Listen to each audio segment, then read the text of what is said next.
You're listening to All in the Industry, an independent podcast dedicated to behind-the-scenes talent in the hospitality industry, hosted and produced by me, Sherry Bayer. Since initially launching in 2014, we have broadcast more than 400 episodes, and now we're excited to be on our new platform. To learn more, visit allintheindustry.com. Support for this episode comes from the Institute of Culinary Education, ICE. To learn more, visit ice.edu today. That's ice.edu.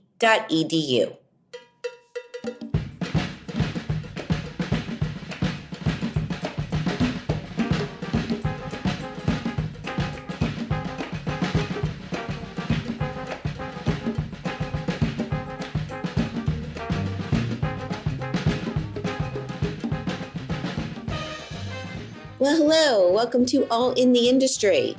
I'm your host and producer, Sherry Bayer, and this is our 404th episode of this series, which is dedicated to behind-the-scenes talent in the hospitality industry. It is Monday, January 6, 2025. Happy New Year, everyone. I hope you had a wonderful holiday season. It's great to be back, and I'm looking forward to the year ahead. Today, I have a special show with an interview that I actually did last spring in Copenhagen, Denmark, with an outstanding chef and restaurateur. And I will introduce him fully in a moment. But first, as I do in every show, I will start out with my PR tip, and then we will have my interview, plus a very special speed round, and I will close out with my solo dining experience. As the founder of Bayer Public Relations, I'm going to tip the show off with my PR tip of the week. So today's tip is to take risks, to go after our dreams.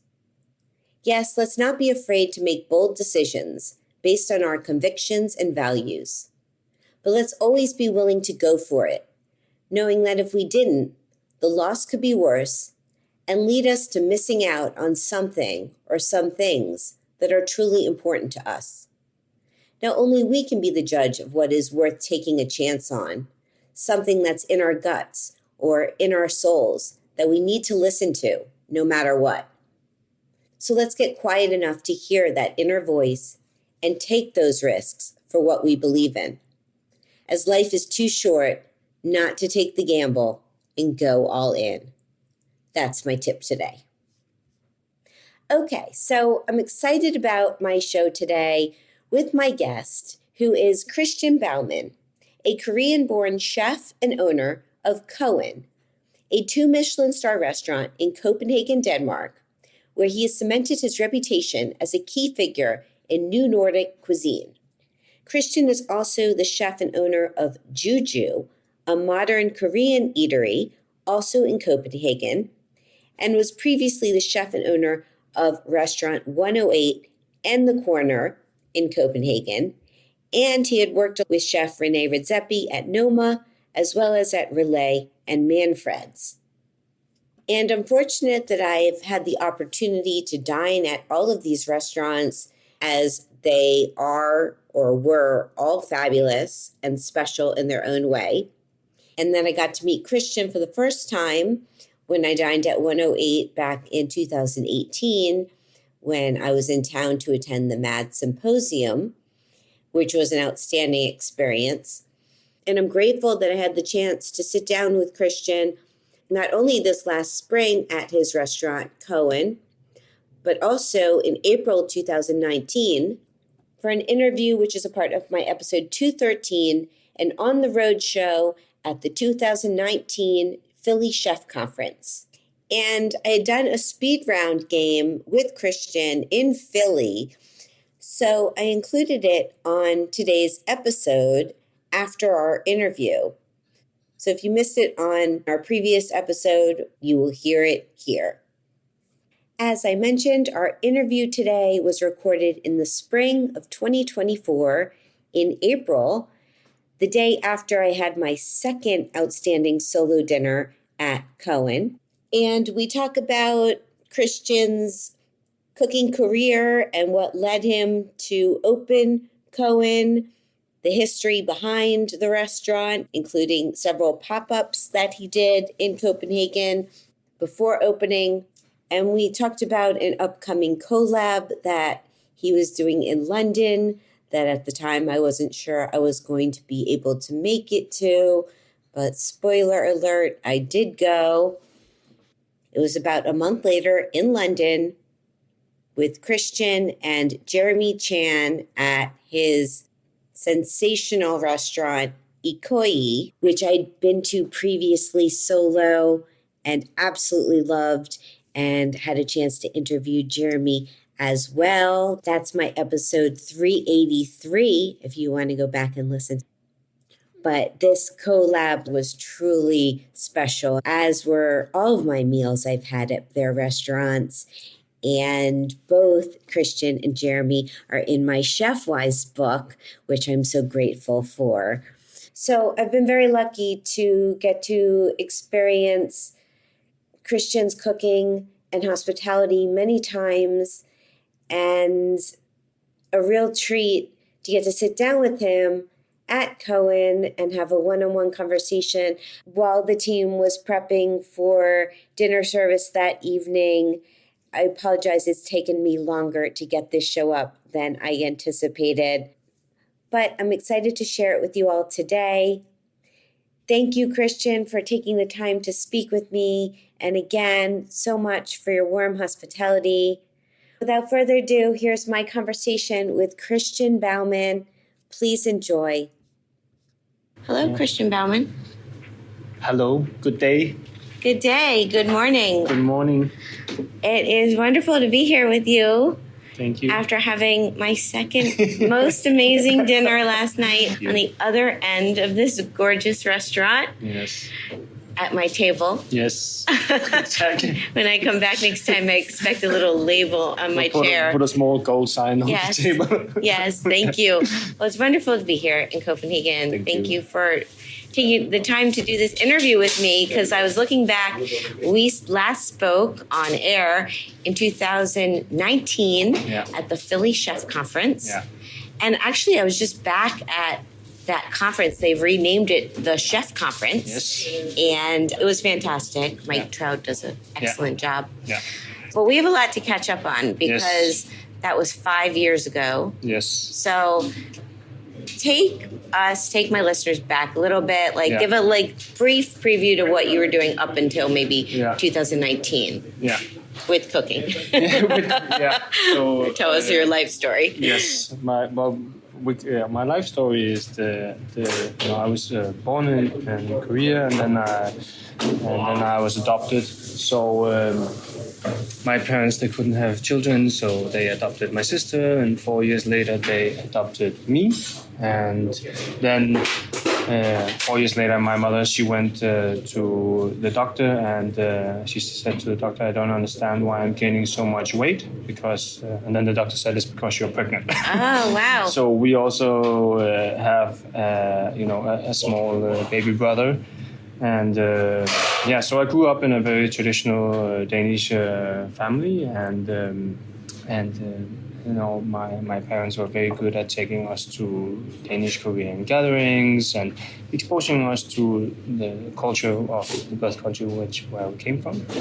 So I was always very curious. My sister wasn't super curious, but I always was. And I think, especially after training in French kitchens and Nordic kitchens, I was always sort of trying to figure out, where is my shelf and where do I fit in, professionally, but also on a personal level. And for me, it was a thing where, I was actually struggling quite a bit to sort of find this shelf, and it sort of made me really think a lot about what I was doing at work and what I was doing at home. And I realized at one point that when I was cooking at home and when I was cooking at work, whether it would be in a French kitchen or a Nordic kitchen, I was thinking very differently. And at one point, I started to notice that the way that I was thinking about flavor and the flavors that I was craving when I was cooking at home, what if we could sort of bring those flavors into the professional work? So I started sort of experimenting and thinking about going on a search of saying, how can I find the flavor of let's just say, sesame, and where is that flavor? And having trained in many Nordic kitchens, you sort of had a great, what do you say, knowledge of foraging to some extent, and which there is, especially with the rosehip berries, when they are completely ripened in August, when you can pick the berries, you can pick out all the seeds, you can toast them, and then you can blend them into an oil. And that toasted oil has almost like sesame notes, which I think is very interesting. Here at Koan we use sesame oil, but at my former restaurant 108 we would use rosehip seeds, and 108 was also a sort of, it was a Nordic restaurant, and I was lucky to dine there. Yeah, that's how I initially met you. Yeah, and it was a project that I had with my former business partners, the Noma organization, and it was a great project that we started, mainly because I had helped Kristian Puglisi open up his fantastic restaurants, Restaurant Relay and Restaurant Manfred's, and he is, I think, one of the most important pillars in Danish gastronomy, and I think what he's championing for the profession on a whole, also internationally, is something that is very important, and he has taught me many lessons in cooking and also outside cooking that I have with me to this day, and I consider him one of my mentors, and I think that it's one of the most important things that you can have in a profession, is to have someone that you can sort of look up to, and But at one point I wanted to start my own thing. I just wanted to say quickly before, with Kristian Puglisi, who's also in my Chefwise book, and I interviewed him for my show last time I was in town in December, but I went the other night to Based, which I hadn't been to since, I don't know, when I was here the very first time, 5 or 6 years ago. And it was so amazing. The pizza, the mozzarella. I was just, as you're talking about him, I was like, well, I have to give him a shout out too. I mean, he has. I mean, the fact that they make all the charcuterie in house and the mozzarella and the burrata. Yeah, I tried some of that too. Yeah, it is an incredible place, and just one of the many. I think. There's very few people that whatever they touch something, that then it becomes a great success, and he's one of those people who are really good at sort of, contributing to the industry and giving something extraordinary to the profession and to guests and diners. Yes. But for me, the most important thing is like sort of to find my own path, and so I left Relay, and I had this idea that I wanted to do something on my own. So I didn't have a plan, and then I have known Renee and the Noma organization for many years. So I asked them their professional opinion about my project, and they said, I think we should open up a restaurant together. So we opened 108. Long story very short, and it was an incredible journey. It was a journey that, it was this Copenhagen restaurant in that sense that it was, was supposed to be an everyday restaurant. And I learned a lot about myself. And one of the most important things is that I think that you should make sure that you get to know yourself, because if you get to know yourself, then you figure out what you should definitely not do. and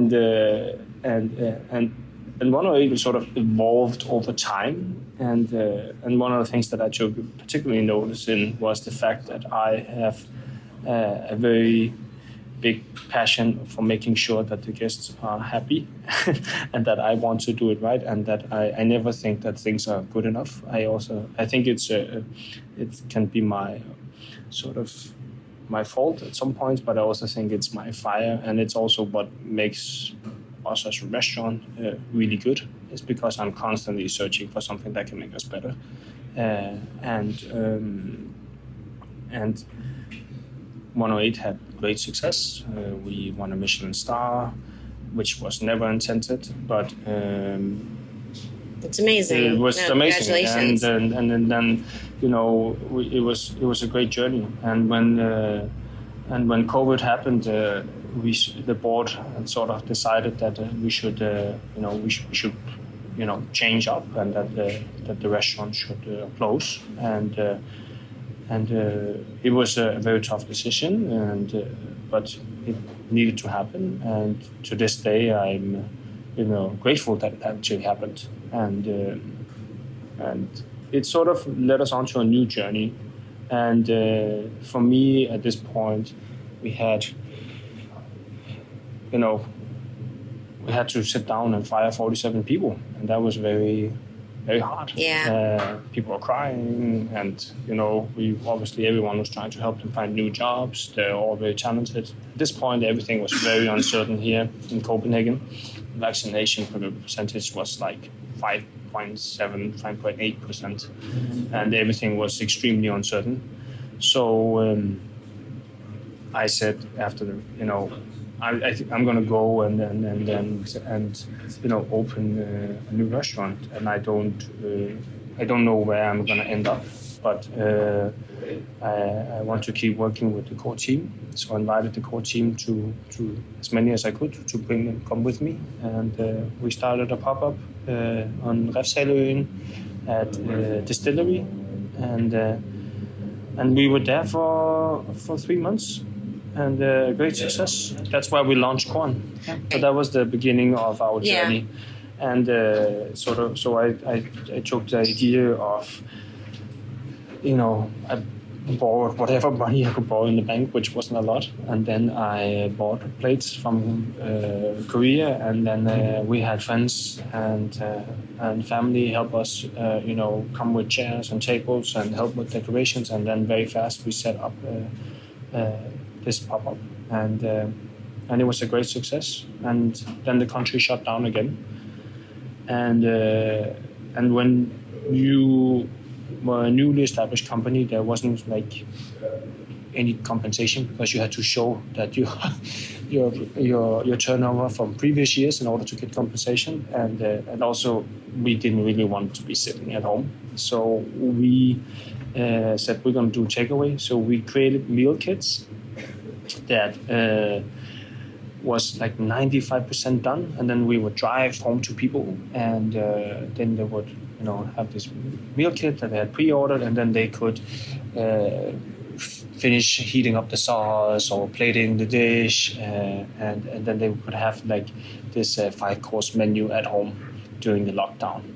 And we were, it was. That you did that, you figured that out. Yeah, I'm sure people appreciated it. Yeah, we still have people to this day that comes to visit the restaurant that says, you saved my birthday, you saved my anniversary, you saved my marriage. Yeah. So I mean, given overall, it was the right decision to make. I'm gonna say honestly, I hope that I never have to do it again. Yeah, it's not for me, but. And also, like the even though we were doing a fairly good amount of covers, it wasn't even enough to pay for the groceries and stuff like that. But it was I think a part of the journey that was necessary, and I'm very proud of the team that had been through it. And to this day, they also look back on it as okay, we can go through these kind of times. Yeah. There's nothing we cannot go through. And I think that that's a very important lesson, that whatever comes at you, you simply you pivot and you figure it out, as so many people have done around the world in these very difficult times. And especially people in our profession has shown a tremendous amount of resilience and strength through COVID. And I think that it's easy to forget with everything else that's going on in the world these days. But I think it was a period of time that was. I hope that I hope that we won't get to experience again. But I think it's worth remembering because of what happened in our profession and how people took a stand and kept doing something great for guests and diners and for their colleagues in the profession. 100%. So, and then from one day to another, the government basically opened up Denmark again. We had at this point already been looking at various locations, and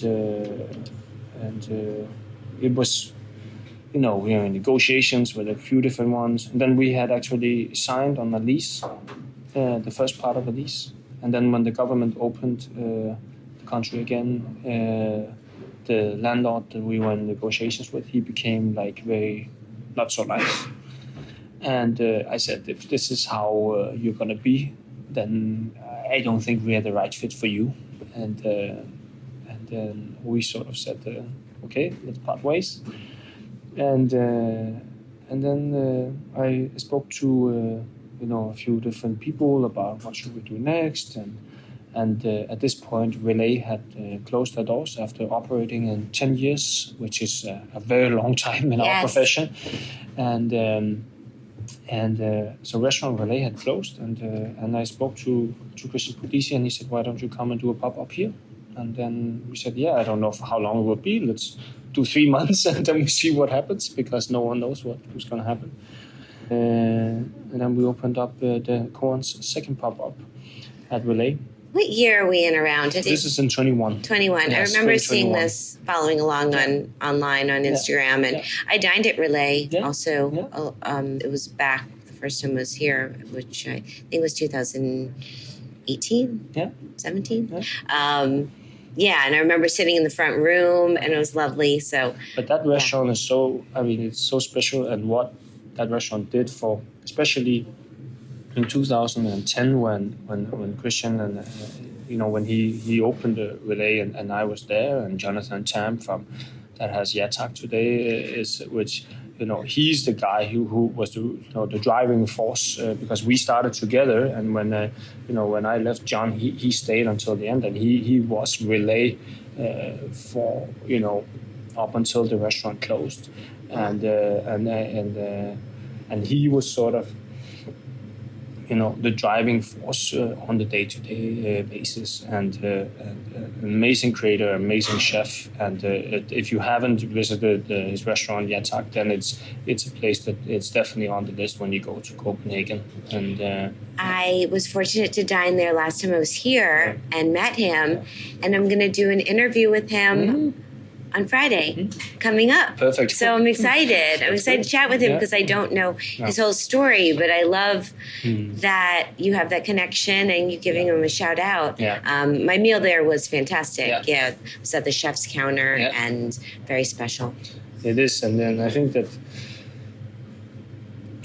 for him to continue to cook and to share his cooking and his knowledge with guests is very important for the Copenhagen dining scene. There is a lot of really good restaurants here, and I think that we as chefs here and guests here are very fortunate that there are so many good restaurants, and the diversity gets bigger and bigger. It's amazing. There's room for so many. I've been trying to eat my way through your town. I am, but I still You would have to come back.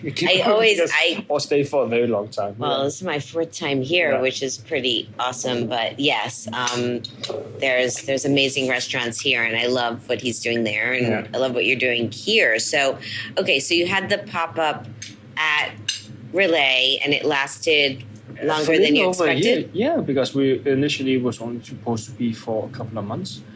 And then what happened was that the second location that we had then been looking into didn't work out. And the third location didn't work out. And it didn't work out for a lot of reasons. Most of them, what I saw was that even though that me and the team at this point was extremely, impatient because you want to find your permanent home.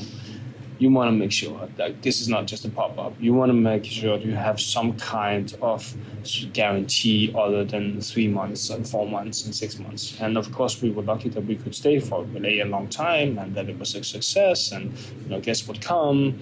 But we wanted our own space. Where are we going to end up? That was a big question that was sort of nagging away every day. And it became another one of these tests of resilience where the longer you can hold out, the better it is. and we looked at so many beautiful locations all over Copenhagen, but also very, very, very, very, very expensive locations.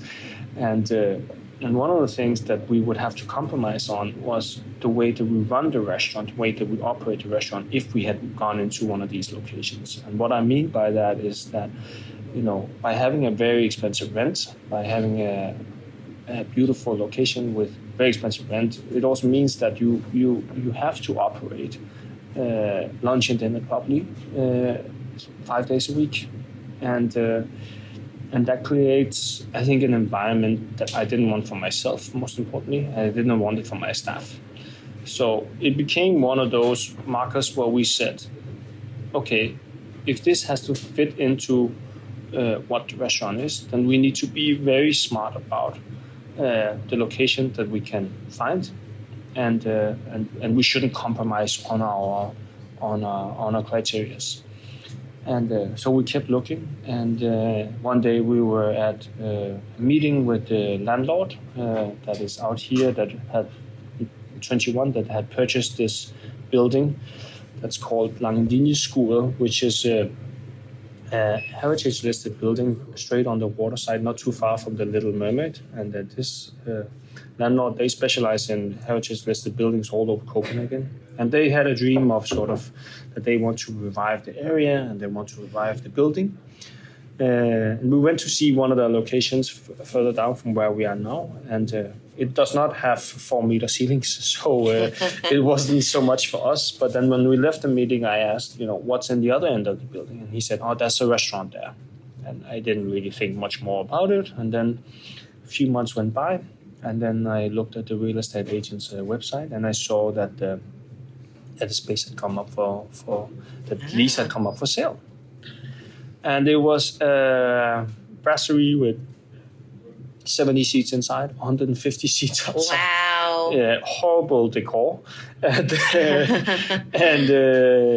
it was really not very nice. But I said, maybe this is not going to work for someone who's a brasserie, but it will work for a destination restaurant. So we went to see it, and from the moment that I stepped in, I said, "This is it." Yeah. The tables are going to be here all along the walls. We can build an open kitchen here. The waiters can have their own little space. It is intimate, and it's an art space. It's straight on the water. There's no neighbors that don't think there shouldn't be a restaurant, which is actually a quite important thing. And there's space for us to, maybe in the future we can build a garden. And we started negotiating, and after a few months we settled, and we took over in September 2022, and then peeled everything down. We had an architect firm that we were working with in the beginning, and we weren't the right fit, and so we sort of ended up parting ways, because I had a very sort of specific way that I wanted the restaurant to feel and look like. So we actually ended up designing the restaurant ourselves, which means that we were lucky to be surrounded by very good people. My friend who is a graphic designer, and he has his company that's called Tombola. His name is Jan Rasmussen, and he has sort of helped us draw the kitchen and all, like the spacing in the restaurant. And then for our beautiful wall that we made is he, in Korea in the old days, all the Hamburg was all the patterns was individual to the houses. So we designed our own pattern, and then this cabinet maker that we work with, he built it all out of ashwood and rice papers. He's also the guys who built the workstation and the wardrobe. Yeah. And so we've been truly lucky to be surrounded by great people that has helped us all the way. Wow, it's so beautiful. I was thinking you have a second career or third career in design if you get tired of the chef thing. Yeah, maybe. Yeah. But it's so beautiful with the high ceilings, and we were sitting at the other end of the restaurant than when I've dined here the two times, and I love seeing the perspective over here, and the chef's prepping right now for service this evening. And you have purposely spaced out the tables.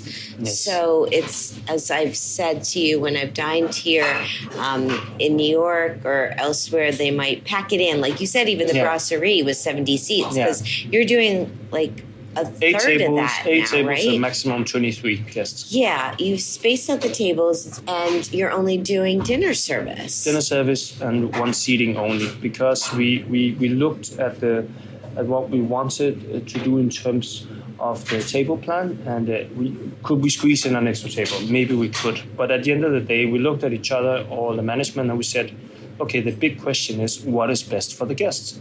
And the best thing for the guests is to have more space and to feel comfortable, that they can be in their own little sphere where they can talk, they can laugh, they can be relaxed, but at the same time have a high quality professional service. Everyone has a view to the kitchen or the waiter stations. So there's something not a bad seat in the house. No, exactly. So it became more the guiding pillars for us to say, okay, how can we make sure that we create the best possible experience for a table of 2 and a table of 6 as well. And initially we didn't even take the tables of 6, but we have had so many requests for it, so now we do. Yeah.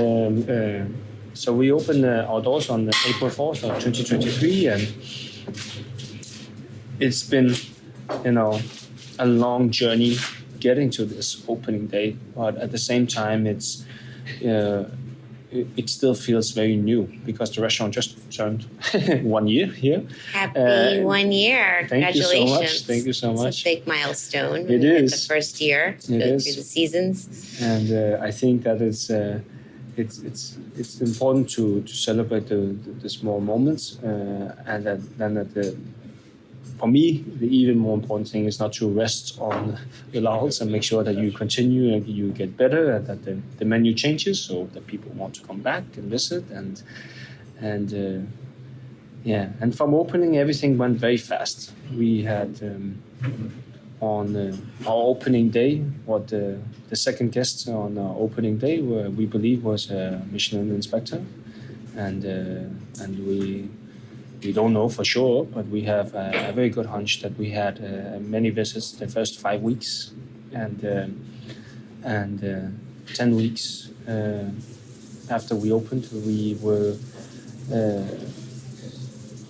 invited to go to the Michelin ceremony for the Nordic countries, and I told the team that we should be happy just to be included, because at the end of the day, it is a big honor, and that the Michelin Guide in the Nordic countries, they are notorious for being very strict, and so I said, if maybe the best thing that can happen for us is that we get 1 star. That's sort of what I thought, and we went to the ceremony, and it was in Turku in Finland, so you had to fly to Helsinki first, and then we drove. And when we had to get up very early in the morning, so when we arrived at the airport, I looked at my wife and I said, I forgot my suit. It's at home in the kitchen because I was so tired that morning when we woke up. She said, it's okay. So, you are. Yeah, exactly. T-shirt and dress shoes. So that's how I showed up at the ceremony in T-shirt and dress shoes. And everyone else was nice suits and all dressed up. And and then Michelin did something that they have never done before. They announced all the new 1 stars at the same time. They mix it up all the time. The way they do, they give awards. At least in New York, like last year, they combined New York City, Chicago, and Washington D.C. into one ceremony. So. They have. They change it up. They do. They change it up. I think they keep it exciting and people on their toes. Exactly. No one knows what's happening. Exactly. Which is a good thing, I think. You keep people on their toes. Make sure that you perform all the time. No, it's exciting. Yeah. So when we saw that and we saw our name wasn't there, my business partner, GM, he was sitting next to me. He became like completely pale, like completely white. and he texted his girlfriend, "It's over. We're not going to get anything." And I patted him on the shoulder and said, "Remember, it's all about the journey."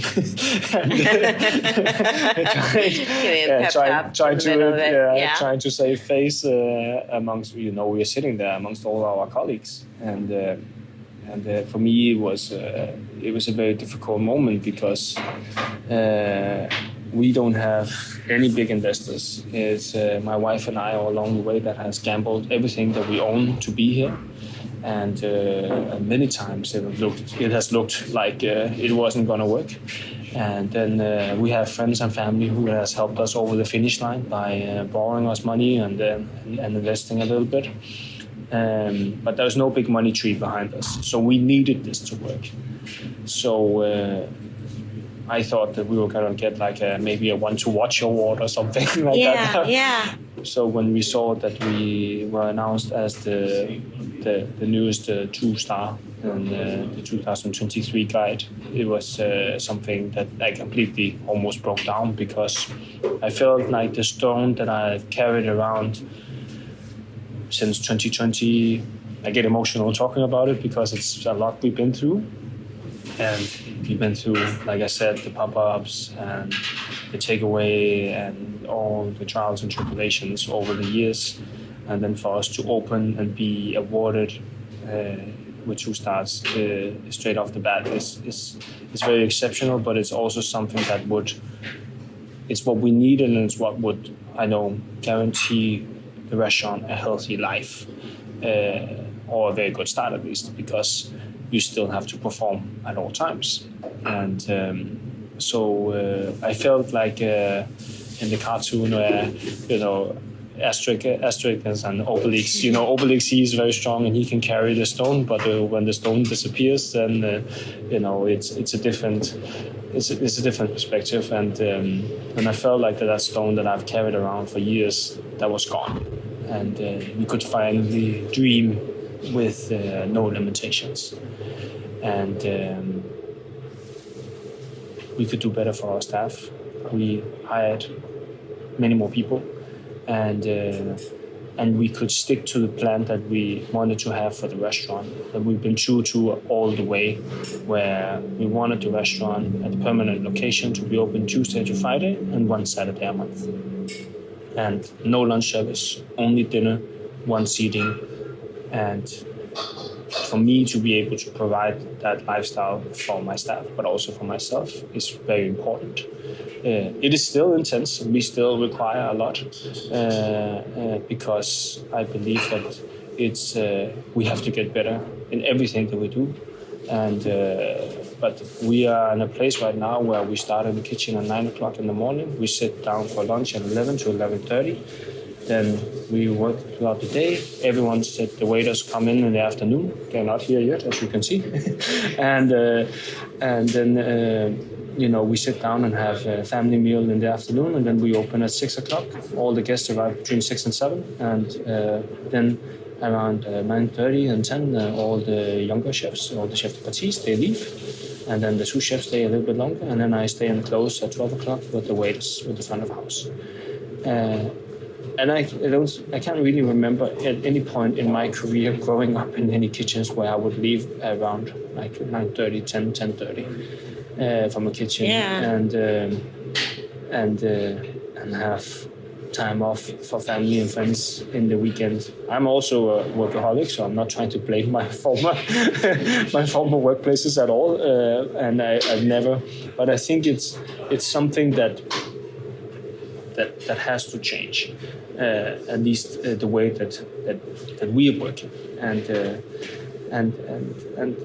it makes me very happy that we can do this for our team and for me, and I'm trying to think about ways that we can continue to make things even better, but it makes me very happy that we're true to the core beliefs that we have from the beginning. There's no stagiaires here as well. We don't accept paid or unpaid internships. We could probably fill up the restaurant with people that wanted to work with us for free, but there's multiple reasons why I don't want to do it, and we've been true to that also from the beginning. And that is because one of the main reasons is actually that I think it puts a lot of pressure on the staff who is there on the everyday basis. Because then there will be someone there, teach me how to make the sauce, teach me how to make this, how do you do this, how do you do this? And then you spend X amount of time teaching this one person, and then that person leaves, and then another person arrives. Oh, teach me how to do this, or teach me how to do this. And there's also, I think, so that pressure on the regular staff is a lot. And it's something that shouldn't be forgotten, how much pressure that actually is to constantly teach so that they can focus on what they are supposed to do every day. Yeah, no, it's a good point that I don't know a lot of people have talked about that. Yeah. So it's good you bringing that up. And I'm not saying that's right for everyone. I'm just saying that this is the path that we have chosen. Yeah. And then it's also a shame that, because being a stagiaire was how I started myself in the industry, and I think if you are a stagiaire, you should accept the fact that you have chosen to be at a restaurant or somewhere. You have made that decision. No one is making that decision for you. And that if you're not happy as a stagiaire in wherever restaurant that you are at, if it's at a family restaurant or if it's a 3 Michelin star restaurant, then the door is always there and you can just leave. I think that's a very important point, and that many people forget. And so for me, I think that it's a very difficult conversation, but at the same time not. And by cutting it away, I can make the life and the mood for my team happier. They are very tight. They laugh all the time. They listen to music. They take turns listening to music, and they have a very healthy bond with each other because there's not a big rotation in the team. Yeah. Which makes them, in my opinion, they will be very equipped for whatever comes at them in the future, which is the most important lesson that I want to give them. Well, I feel over the years of your experience cooking in kitchens and doing different things, different pop-ups and with 108 and just everything you've done, that you kind of figured out what you want to do, what works for you, and you're doing things your way in a way that I think makes sense, like all the reasoning you have behind doing just dinner service and your hours of operation, the way you have designed the restaurant and with the open kitchen and with your team. And in my Chef Voice book, there's this chapter I have on work-life balance, which I've mentioned in interviews before, how I don't know if I was working on this book 10, 15 years ago, if that would be something that I would have put in or chefs would have been contributing to and talking about. But it's something people are talking about now today, which I think is wonderful. And I also just have to say, of course, huge congratulations on your 2 Michelin stars. I mean, that's a really big deal. And your menu here, having now dined here twice within 6 months, which is pretty incredible. I feel very lucky and fortunate that I've had this opportunity. But your food is so exquisite in what you do with your tasting menu. And it was completely different last night, my menu, yet there were some dishes that I feel maybe, new renditions of a langoustine or inspiration. Yeah. So how often are you changing the menu? And talk a little bit about how you define your cuisine here today, as of today. Yeah. So the restaurant is sort of built up, like I said, with the fact that, I was trying to find my own path, and also, by accepting that being in the middle is not a weakness, it's my strength. We wanted to create this restaurant that was the best of the two worlds coming together, and be proud of that. So the restaurant is in its own essence, Denmark and Korea coming together, and we wanted to bring memories or flavors and techniques and and flavors from what we have seen on our trips to Korea over the years back, and then create a concept about it, around it. And for me, that is very specific in many of our dishes throughout the meal. We have, I love warm bread, and I love a bread serving, especially at tasting menu restaurants. But how do you do it? So one of the most important feelings for me is to eat warm bread with my hands. So we have our bread serving, which is our take on kwabiki, which is normally it's a very sweet donut. Ours is a savory version that we serve with pine salt, and then it's served with salted whipped cream on the side. So you, with your hands, can break off a piece of warm donut and then dip it into the cream. So good. It's delicious. Yeah, and I like the serving size of it too, because I don't know, sometimes I go to restaurants, you get this giant piece of bread or a whole bread basket. You want to eat the whole thing, but you know you shouldn't. You'll fill up. Yeah. But it's like the perfect size. I'd say it's delicious, and really. So I think that's a very good sort of example of what we do. Then we have our white kimchi, which is throughout the various season it changes. So we have in the apple season we had used 5 different varieties of apples for it, and at the moment we're using kohlrabi. We have something very special planned for when the weather gets a bit warmer. The sun's out today. I'm happy about that. Yeah, so finally spring is here, but the concept of white kimchi is something that I really love, and we were for a long time thinking about how we're going to serve it. We knew that we wanted to make like a small flower that is specially cut as a small flower, and on one of our trips to Korea, we were at a gallery where had already purchased a lot of different beautiful ceramics, and we were talking to the owner. And then she showed us this beautiful teacup. It actually is that is made by a Korean artist who, over the past many years, has traveled to China, where he has collected these beautiful fragments that dates back to the Ming and Qing dynasty period. So very, very, very old fragments that are dating back to the 13th, 14th, 15th, and 16th century. And then he has sort of been allowed to bring these fragments back to Korea with him and give them new life by putting another piece of porcelain on top of it. So they vary in sizes. Some of them are actually quite big, and then you have some of them that are smaller. And then we said, this is perfect. It's because they are all unique, and I love that aspect of it. Presentation. So I told her and I said, this is the perfect cup for us to make to serve our white kimchi in. And then I showed her a picture of this is what we want to do. She said, it's beautiful. And then she said, oh yeah, by the way, the art piece is called Reborn. Oh. And then I said, really? And then I told her our story about, traveling around, doing the pop-ups and doing the takeaway. And so it felt like the sun, moon, and the stars has been aligned, for us to find this cup. And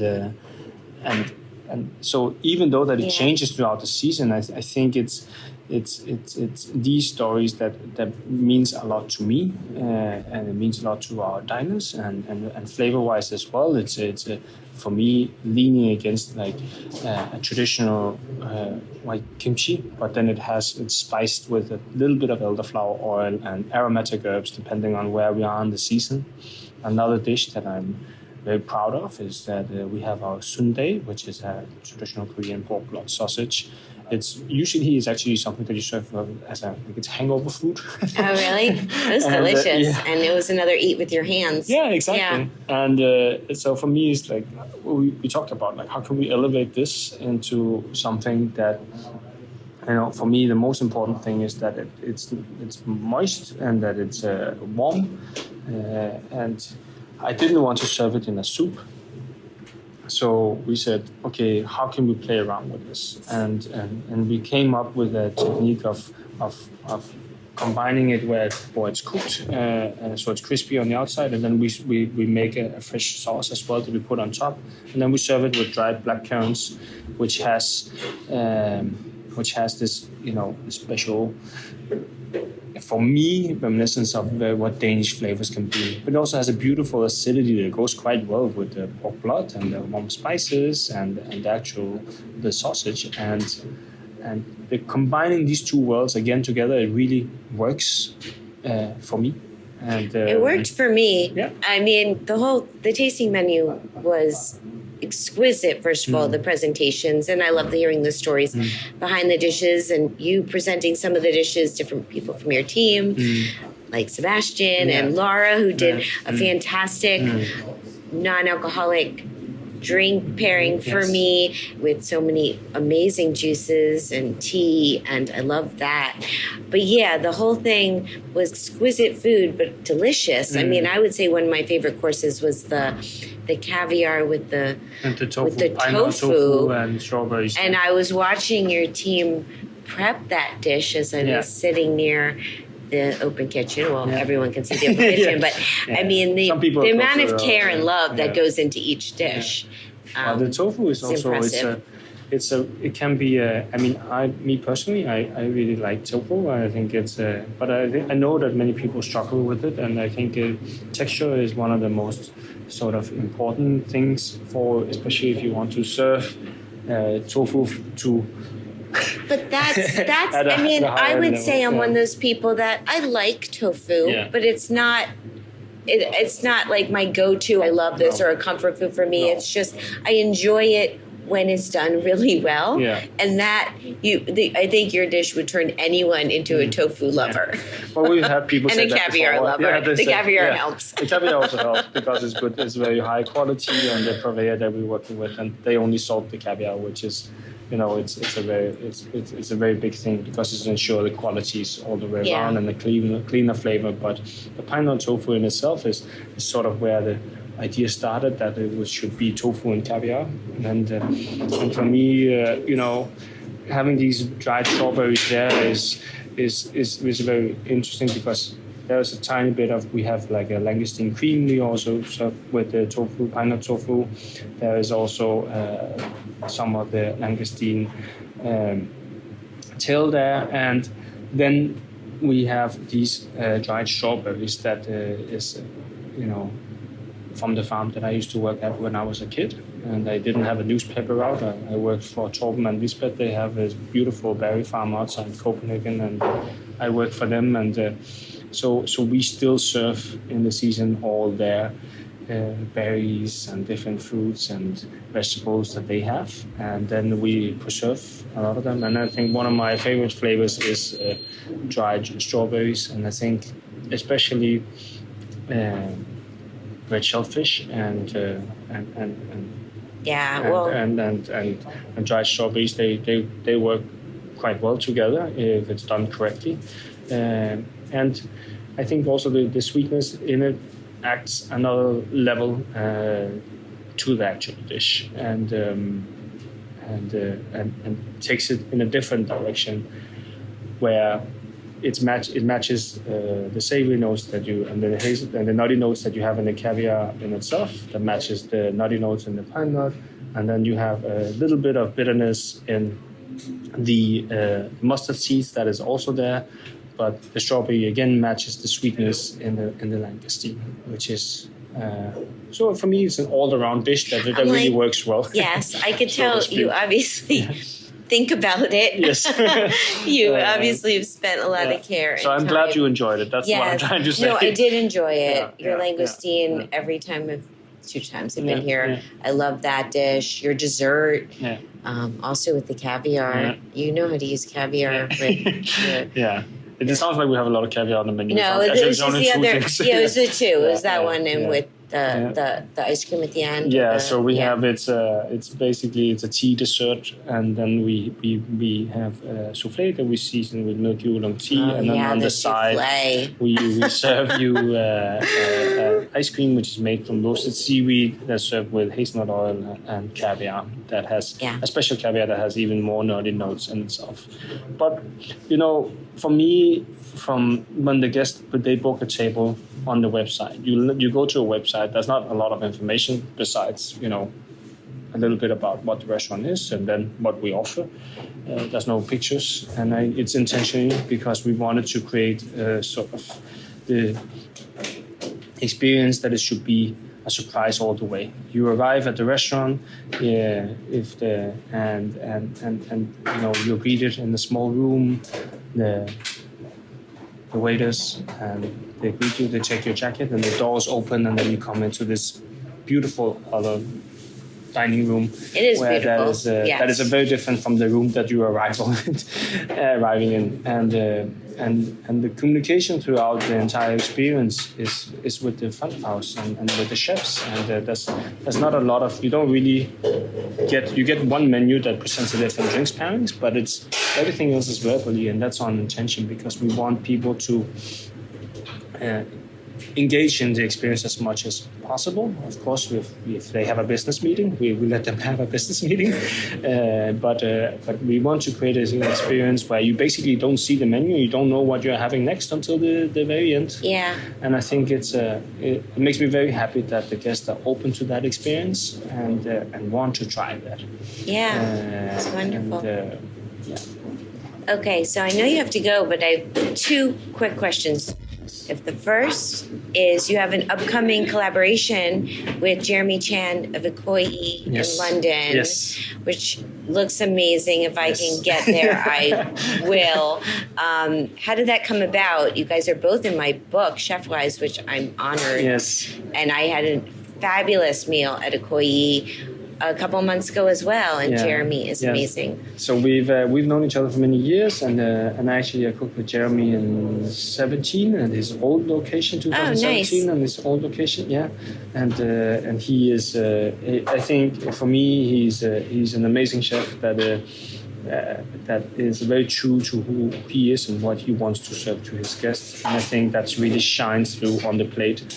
And from the beginning, we were both like, okay, what should we do with this collaboration, and what should we showcase, and what would be interesting for the diners. And in the end, it sort of ended up by saying like, okay, basically we're doing a whole new menu. Of course you are, but knowing the two of you, so it's basically nothing else would make sense. So that's going to be very interesting. So we're doing a menu that we sort of together. We are on a Zoom call every week, and then we're doing various tests on and then adjusting. So, but what you can expect as a diner, if you have a table that is a brand new menu that is not really, Ikoi, and it's not really Koan, but it's both restaurants at the same time, which I think, if I was a diner, would be a lot of fun. And I think Jeremy feels the same way. I agree. I think these collaborations with very talented chefs coming together and combining your talent, your passion, your cuisine is really cool, and makes it why you sold out pretty fast. I will try and see. I will do my best. I will talk to Jeremy and see if I can squeeze in there. And last, just with my book, what's your top advice for anyone listening who's thinking of becoming a chef or restaurateur? A lesson you've learned along the way. There's so many lessons you've learned along the way. So many lessons. No, I think one of the most important things in whatever you do, if you want to become an artist or a salesman or a chef, whatever it is that you want to, I think being resilient is more important than you think.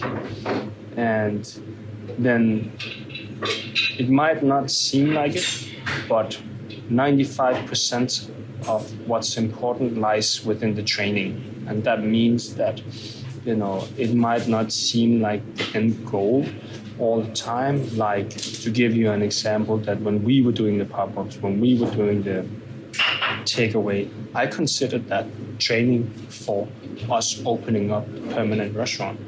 What can the diners expect from you? What do they like? What don't they like? Where can you push the boundaries on an experience?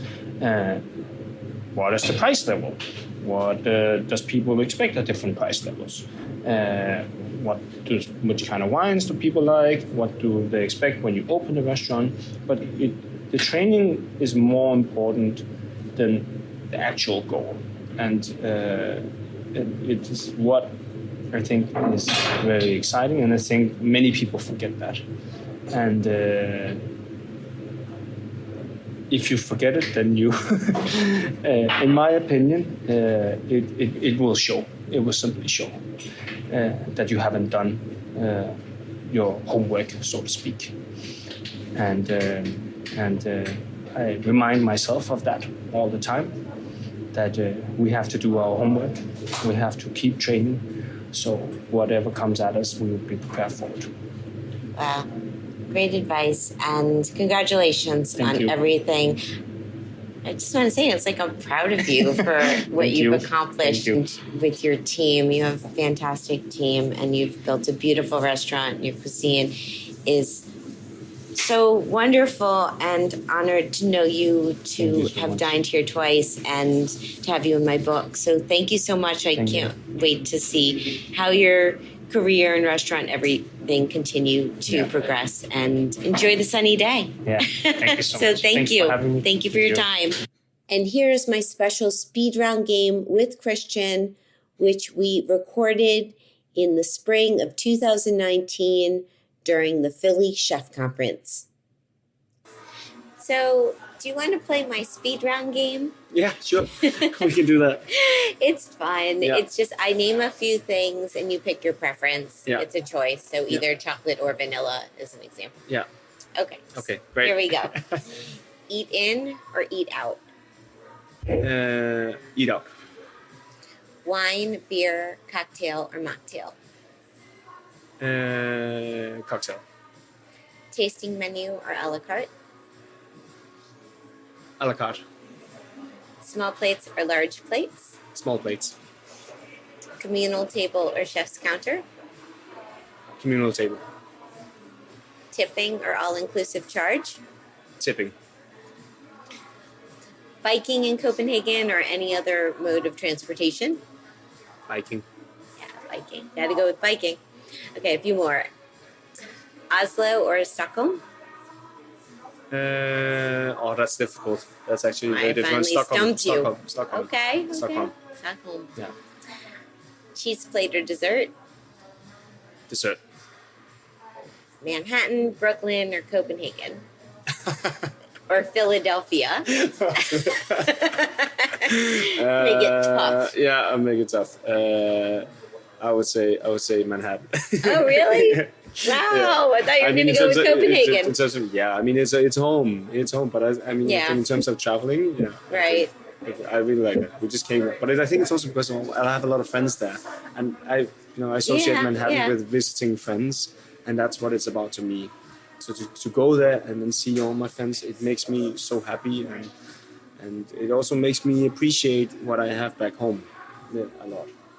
That is a perfect way to end this interview. It's a lovely note, and I'm glad you like Manhattan and visiting, and I think all those friends you visit like visiting you in Copenhagen. So thank you so much. Thank you. Congratulations on everything. Thank you. We hope to see you again. Yes, I hope to be back. Yeah. For all you aspiring chefs, bakers, and food entrepreneurs out there, have you considered taking your passion to the next level? Maybe you dream of opening your own restaurant, becoming a pastry chef extraordinaire, or even a sommelier. Whatever your culinary aspiration, the Institute of Culinary Education, ICE, can help you turn it into reality. At its campuses in New York City and Los Angeles, ICE offers fast-track programs in a variety of areas, from culinary arts to pastry and baking, to restaurant management, hospitality management, and even sommelier training. And you can graduate in as little as 8 months. Did you know that some of the top name chefs and industry professionals that you've met right here on All in the Industry are ICE graduates? That's right. Stars like Gail Simmons, Andrew Ridgie, and Missy Robbins all hone their craft at ICE. Ready to pursue your dreams and find your culinary voice? Visit ice.edu today. That's ice.edu. Welcome back to All in the Industry. I'm your host and producer, Sherry Bayer, and today my guest is Kristian Baumann, the chef and owner of Koan restaurant in Copenhagen. Kristian, thank you so much for joining me and for your amazing hospitality, along with your team, including Sebastian and all of your chefs. I love my 2 solo dinners at Koan and my lunch at Juju with my dear friend Marissa, and my lunch at Kristian and Jeremy's collab with 3 fellow solo diner friends who are as enthusiastic about dining out as I am, to say the least. Howard, Meg, and Nick. That was an outstanding experience at Ikoyi in London. So thank you so much. I will say this again at the end of the show, but Koan is Koan and website is koancph.dk, and on Instagram at koancph and at Kristian Baumann, and that's KristianBaumann. Okay, it's time for my solo dining experience. So this week it's at Shota Omakase. Here's the rundown. The location: 50 South 3rd Street, Williamsburg, Brooklyn, New York City. The concept: edame-style sushi counter with an 18-course meal that changes daily with the seasons. The chef and owner, Chang Lin. Why did I go? Well, I love omakase. The restaurant recently received 1 Michelin star, and their PR had reached out and invited me. All good reasons. So my experience. On a recent Saturday night, I had a reservation for 1, their early seating at 6 o'clock. It was a freezing night here in New York City, and I ventured over to Williamsburg, a little bit of a trek coming from my location in Manhattan, but worth the venture. When I arrived, I was seated at the chef's counter directly in front of Chef Lin, which was really nice. The chef's counter was a rectangular shape with seating on 3 sides that has 18 seats, but they were utilizing 1 corner area. The meal started with watching Chef as he was prepping all the sushi, beautifully slicing the fish with his Japanese knife, which is truly an art to observe. And I had a really nice green tea to drink. And then the omakase began, and we were all served together. First, a few small plates, and then individual pieces of the sushi, which Chef handed to us and explained what each piece was. And there were some stories along the way and explanations, and the pace was pretty fast. It was a lot of food in a good way. Can't go wrong with fresh sushi. And there was a soloist sitting next to me who I struck up a conversation with, and that was really nice. So it was a lovely dinner, delicious. And after I took a photo with Chef, and it was nice to meet him in person and congratulate him on his Michelin star, which is a big deal. So what did I get? It was an 18-course omakase, as I said, 5 small dishes, followed by 11 nigiri, 1 hand roll, and 1 cut roll. And it's complemented with either wine or sake or champagne or tea, as I had. And the chef is known for using high-quality seasonal ingredients, including a rare 7-year-aged vinegar from Japan, and meticulously selected rice from the most ideal mountainous terrains of central Japan. And I'll tell you about some of the courses. It started with kanpachi, an amberjack kumamoto, and then there was a salmon roe course called sujiko, followed by suma katsuo, which was skipjack tuna, and then toro. And then there was a dashi soup. And then it proceeded with nigiri, which is a type of hand-pressed sushi. And some of those were madai, which is red sea bream. There was shiro ibi, which is baby white shrimp, as well as more tuna. There was akami, lean tuna, otoro, fatty tuna. There was also uni, sea urchin. And at the end, there was a gandara hand roll, and the last piece was tamago, which is Japanese omelet. My take: It was all really wonderful. I'd say my favorites were the different tuna, the Suma Kutsuo and the Toro and the Otoro, all delicious. I also really liked the Madai, the Red Sea Bream, and the salmon roe course. It was a lovely meal. So the ambiance, it's a minimalistic decor. On the right side of the room is a larger chef's counter where I sat. And on the other side of the room, there was an 8-seat counter that started their meal about a half hour after us. And according to chef, they had the same menu. At some point, they may switch up menus or give different options. But right now, it's just the 18-course omakase is what they offer in the evening. Interesting tidbit, Chef Lin previously worked at Sushi Seki, Blue Ribbon, and Ito Tribeca. And I have been to all 3 of those restaurants, and I must have been at Ito when he was there because I dined there about a year and a half ago, and that was excellent down in Tribeca, another omakase restaurant. Personal fun fact, I was on the menu. Well, not really. So the first nigiri course is called shari, spelled exactly like my name, Shari, as shari means sushi rice, rice with vinegar. Now, I pronounced my name Sherry, but it is Shari, so I was on the menu. That's my fun fact. The cost of the meal was $195, not including tax and gratuity. As a guest of the chef, I was comped. I did leave gratuity. Thank you very much to Chef Lin and to his PR team at Mona Creative.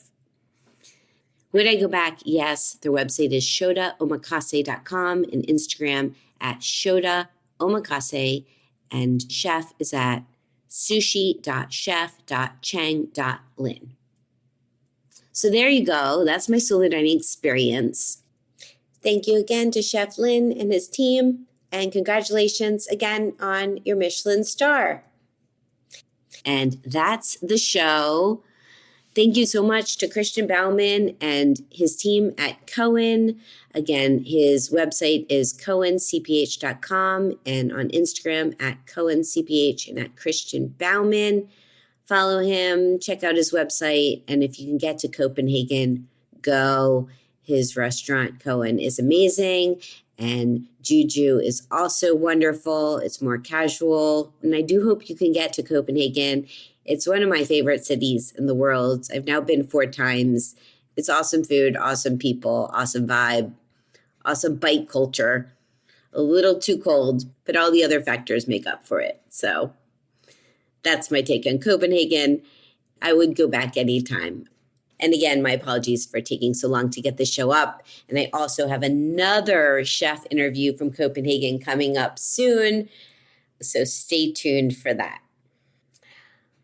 Okay, as you know, we are now on my new All in the Industry platform. You can find all of our shows at allintheindustry.com and listen wherever you listen to your podcasts, at Apple Podcasts, at Spotify. Just look for our All in the Industry logo and subscribe. And if you get a chance, please leave us a rating and review so more people will find the show. It does help. You can follow on social media at All Industry, as well as at Sherry Bayer and at Bayer PR. Our YouTube channel and Facebook page are All in the Industry, and my other websites are BayerPublicRelations.com and SherryBayer.com. My book, which came out last year, which Kristian Baumann is a contributor to, is Chefwise, Life Lessons from Leading Chefs Around the World by Phaidon, and that is available wherever books are sold. Thanks to the Institute of Culinary Education, ICE, for their support of this episode. To learn more, visit ice.edu today. And thanks to my engineer, Armin. I'm your host and producer, Sherry Bayer. I will be back soon with a new show. Till then, stay safe and well, and thank you as always for being part of All in the Industry. Bye.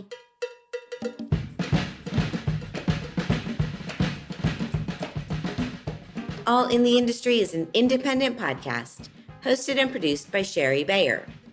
Follow us on Instagram at All Industry and on our Facebook page and YouTube channel, All in the Industry. Subscribe to our show wherever you listen to your podcasts so you don't miss any new episodes. To learn more, visit allintheindustry.com.